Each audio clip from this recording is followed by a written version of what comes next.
Hello friends, welcome to my YouTube channel. तो आज हम बात करेंगे जूनियर एडेड शिक्षक भर्ती में आप सभी के लिए एक अच्छी खबर है सीटों की संख्या को लेकर। तो सीटों की संख्या के बढ़ने की उम्मीद बहुत नज़र आ रही है। सोशल मीडिया में देखें, न्यूज़पेपर के माध्यम से कुछ ऐसी जानकारी सामने आई है कि सीटों की संख्या बढ़ेंगी। जितने पदों की संख्या आपको एग्ज़ाम के स्टार्टिंग में बताई गई थी कि सहायक अध्यापक के रिक्त पदों की संख्या 1504 है, तो ऐसा लग रहा है, अनुमान लगाया जा रहा है और ऐसी खबर भी मिल रही है कि अप्रॉक्स 2 गुना, लगभग 2 गुना जितनी सीटों की संख्या आपको बताई गई थी, उसकी 2 गुना सीटों की संख्या होने की संभावना है।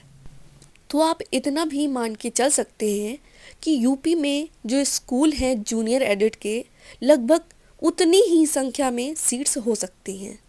तो सीटों की संख्या बढ़ना तो कंफर्म है, भले ही ज़्यादा ना बढ़े बट सीटों की संख्या बढ़ेंगी ज़रूर, क्योंकि रिक्त पद अवेलेबल हैं। भले ही वहाँ पर डेटा को छुपाया गया हो, तो रिक्त पद हैं और सीटों की संख्या बढ़ेंगी।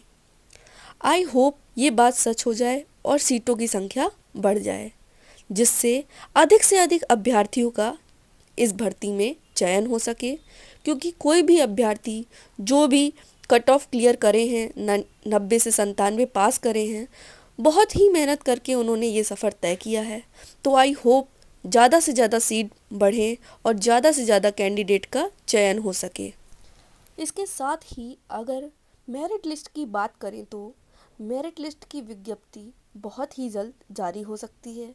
यानी कि आप समझ सकते हैं ये कि मेरिट लिस्ट कभी भी जारी हो सकती है। और आपकी जो चयन सूची जारी होगी वह 2 तरीके से जारी हो सकती है।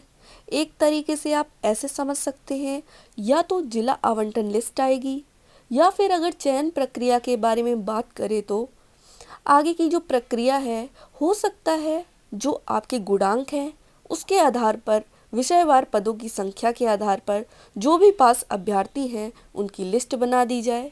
या ये भी हो सकता है पहले आपकी प्रेफरेंस लिया जाए, जिसमें जो भी 90-97 पास अभ्यर्थी हैं उनको शामिल किया जाएगा और उसके बाद जितनी रिक्त पदों की संख्या है उसको उसके आधार पर हाई मेरिट वालों को चयन कर लिया जाएगा। यानी जितनी रिक्त सीटों की संख्या, चयन तो उतने ही लोगों का होगा। तो पहले जो 90-97 कट ऑफ क्लियर करे हुए कैंडिडेट हैं, हो सकता है उनकी लिस्ट जारी हो जाए। उसके बाद मेरिट लिस्ट के आधार पर चयन प्रक्रिया को आगे बढ़ाया जाए। तो ये 2 तरीके से चयन प्रक्रिया आगे बढ़ाई जा सकती है। और उसके बाद हो सकता है अगर रिक्त सीटें बची होंगी, उस पर वेटिंग लिस्ट, प्रतीक्षा सूची जारी की जाए। तो आगे बात करें तो आप यहाँ देख सकते हैं कि पेपर की एक कटिंग है जिस पर लिखा हुआ है, गुणांक और मेरिट के फेर ने चिंता में डाला। तो बहुत सारे अभ्यर्थी हैं जो गुणांक और मेरिट को लेकर चिंतित हैं और सब लोग अपना अपना अनुमान लगा रहे हैं कि गुणांक कितना जा सकता है या मेरिट कितनी जाएगी।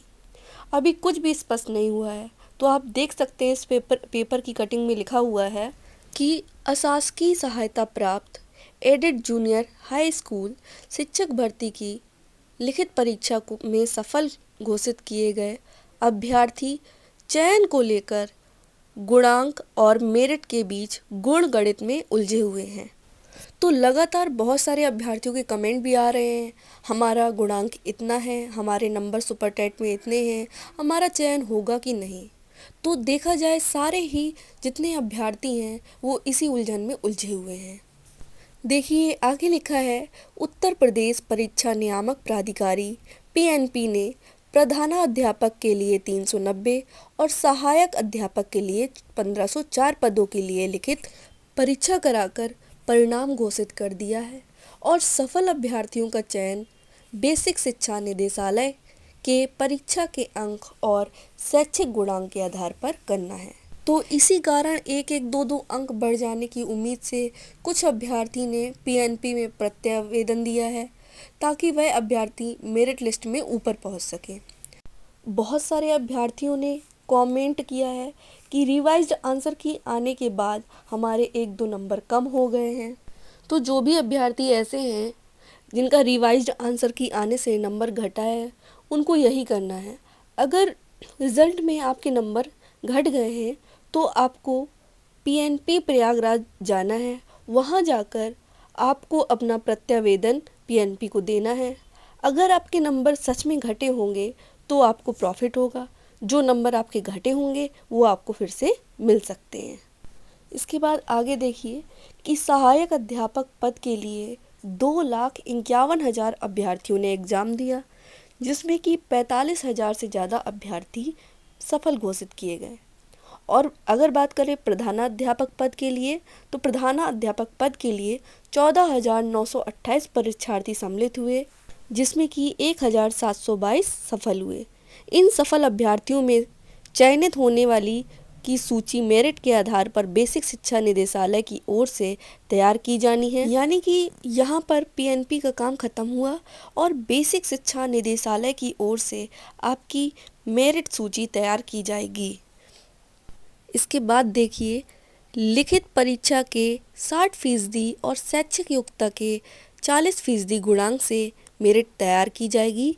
ऐसे में अगर गुणांक वरीयता पर भी रहा लेकिन मेरिट में नीचे हो जाएंगे तो चयन होना मुश्किल हो जाएगा। इसी कारण सफल हुए कई अभ्यर्थी ने पीएनपी प्रयागराज में प्रत्यावेदन दिया है कि उनके 1-1 या 2-2 नंबर बढ़ जाएं, जिनके अंक जोड़े जाने चाहिए। तो परीक्षा नियामक प्राधिकारी सचिव संजय कुमार उपाध्याय ने अभ्यर्थियों के प्रत्यावेदन को एकत्र कर सूची के साथ परीक्षा एजेंसी को भेज दिया है। उनके मुताबिक अभ्यर्थी मेरिट में ऊपर पहुंचने की प्रत्याशा में 1-1 अंक के लिए प्रतिस्पर्धा कर रहे हैं, जिनके चलते प्रत्यावेदन दिए जा रहे हैं। हालांकि अंतिम दौर पर पूर्ण मिलान करने के बाद ही परिणाम घोषित किया गया है। तो लगातार अभ्यर्थी कोशिश कर रहे हैं कि भले ही उनका 1 नंबर बढ़े लेकिन बढ़ जाए। उस 1 नंबर से ही आप मेरिट के अंदर या बाहर हो सकते हैं। आपने 69,000 में भी देखा होगा कितने अभ्यर्थी थे जो कुछ पॉइंट से रह गए थे और उनका चयन नहीं हो पाया था। इसलिए इस बार कोई कमी नहीं छोड़ना चाहता है। अगर उनका 1 नंबर बढ़ता है तो अभ्यर्थी कोशिश कर रहे हैं कि उनका 1 नंबर भी बढ़ जाए। अगर आपको वीडियो अच्छा लगा हो तो वीडियो को लाइक करें, हमारे चैनल को सब्सक्राइब करें। Thanks for watching.